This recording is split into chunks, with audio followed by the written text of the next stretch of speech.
I thank the gentleman from Florida. I thank the witnesses for being here. I just want to clarify the record here for a second. The idea that the fact that fentanyl is caught at ports of entry and that is the only place that is coming through is belied by the facts, and is belied by the facts that the Border Patrol is now distracted processing human beings, just as the judge from El Paso just described, but just ignores the impact on what that does to the actual border. The Border Patrol can't possibly catch all of the fentanyl at the ports of entry, nor catch the fentanyl between the ports of entry. Mr. Daniels, do you agree with that assessment? I do. We've had a depletion in Border Patrol because they've been taken to other areas where processing is more important. And is it your experience that fentanyl pours in between the ports of entry and that fentanyl does in fact get into our communities in mass quantities today due to our open border? Yes. I appreciate that. Now, Mr. Dunn, obviously in the introduction, I talked about you being from the county in which I live, in Hays County. You testified, Mr. Dunn, earlier that it was not just Noah who passed away in Hays County last year due to fentanyl poisoning in our community. Is it not true that 3 other Hays Independent School District students died from fentanyl overdoses in our community in Hays County last summer? Is that accurate? That's correct. And a 4th 14-year-old died in January of this year. Just a couple of weeks ago? Yes. Another family. And during the Christmas break, 6 other students were poisoned by fentanyl, but they were successfully saved. And last summer, there were another 8 who were brought back through the use of Narcan. Is that correct? Correct. Mr. Dunn, your lovely bride, Janelle, is Hispanic, yes? Yes. Do you believe that believing in a secure border makes one racist or anti-Hispanic? Not in the slightest. Her family actually holds that same position. I thank you for that. You guys have been active now in a number of organizations trying to get out and understand the lost voices of fentanyl. Is that right? Yes. Worked with Ms. Virginia Krieger. Yes. And she's lost her daughter due to Percocet that was laced with fentanyl. Is that correct? Yes. And the people that have been the lost faces of fentanyl, and I've done this before. Noah is one of these lost voices due to fentanyl now. He is now. I'm not sure if he's included in that picture. And these pictures are the faces of Americans who are no longer with us due to fentanyl flowing throughout our communities. Now, these are young individuals who are not here today. Now, Noah's not here today. Do you care precisely whether or not fentanyl is coming through ports of entry or between ports of entry, or was your family directly impacted because fentanyl is flooding into our communities one way or the other?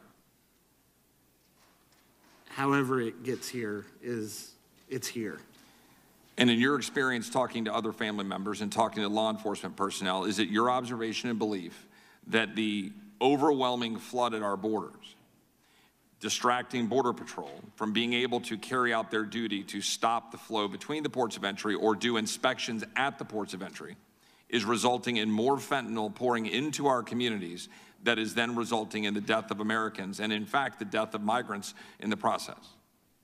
Yes, most of the fathers that I speak with that are not as vocal as the mothers, the common thing they've expressed to me is to come up here and let people know that it's a border issue. It's not an immigration issue. It's flooding across the borders because there's a problem at the borders.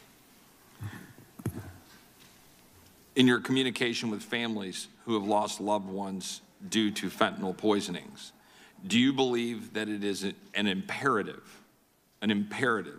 that this country's federal government, who has a constitutional obligation to secure the border of the United States, do so in order to ensure that we stop the flow of fentanyl and dangerous and illicit narcotics into the United States, resulting in the death of Americans?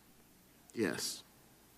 Do you believe that if this country adopted policies that enabled us to restrict and stop the flow of fentanyl, and that includes ensuring that we have no longer a flood of human beings at our border, while still maintaining asylum laws and protecting people who are being persecuted under actual threat of persecution for their religious and political beliefs, do you believe that stopping the flow of individuals, enabling Border Patrol to stop fentanyl, that that is a critical imperative, and if that were adopted, would help save lives like Noah's?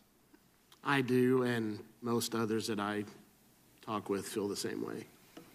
Thank you, Mr. Dunn. Thank you, Janelle. I yield back. Time has expired. The gentleman from Rhode Island, Mr. Cicilline. Thank you, Mr. Chairman. Thank you to our witnesses, and particularly thank you, Mr. Dunn, for being here. And I, too, join my colleagues in expresses our condolences for your unspeakable loss.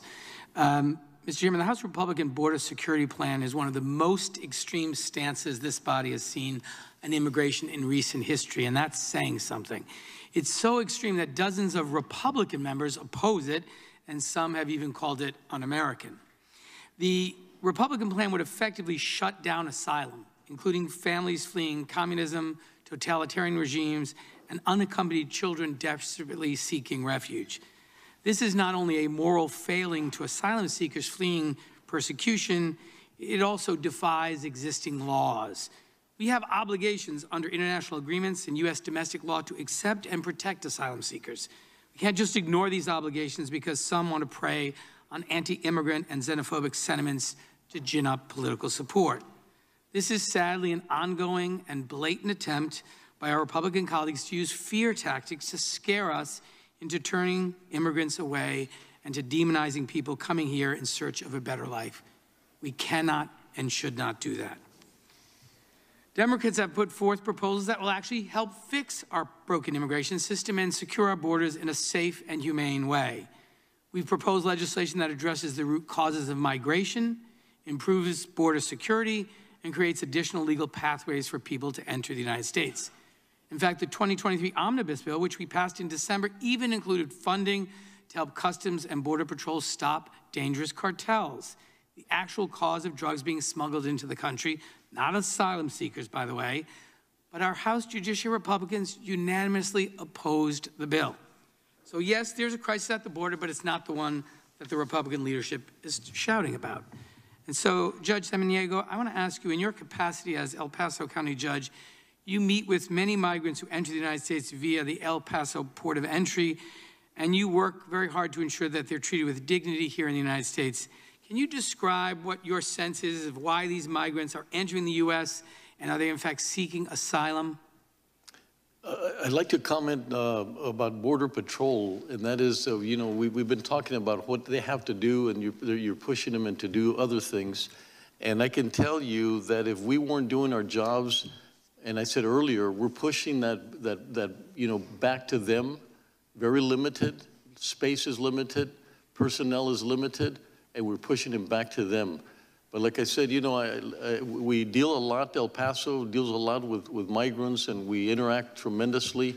We get to see them at shelters, we get to see them at the point of entry, and they're wanting to come here to work, and they're wanting to do something for our country. And I have to stress that we are very, you know, we're very lucky, the things that they want to do, and the things they want to maintain, and the values that they have for the United States. It's just remarkable that under all the circumstances that they go through, they come to our country with tremendous amount of passion to be part of our value system. And Judge, what kinds of resources do border counties like yours need to ensure that local officials are able to adequately protect public health and safety, while also ensuring that migrants are treated with dignity and processed quickly and efficiently and consistent with our values as the great democracy we are? What more can we do as a federal government to help you do the excellent work that you are doing in El Paso? The most important thing that we've seen is decompression. You know, that we need the Border Patrol to be able to decompress and allow us to process. And so sometimes, like I said, we're not funded properly.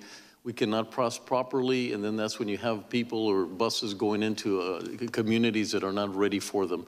Obviously, we need shelter. Most of the migrants will move out within 72 hours, and I can tell you that not even 1% of the migrants ever stay in our community. And they're moving to other directions. They've got sponsorship, so we really need that support of being able to have shelter for them so that we can accommodate them. Like I said, 40% already have sponsors and they can move quickly, but the others, it takes us about a day, maybe 72 hours to be able to process them, redirect them. And then I can tell you that most of them are going to be U.S. citizens, and if you treat them wrongly, they'll remember that. if you treat them properly and you treat them with respect and humanity and humanitarianism, these are going to be part of our residents, part of our citizens, and this is the first face that they have with our country. And I want to be able for them to keep that excitement, have that respect for America, and you do that by treating them properly. So we need shelter, we need food, and we need to be able to use our strategy. Our strategy works. And I wish that someone would take the time to look at what we do for 4 years now. We've been working on this strategy. The gentleman's Thank you, time Judge.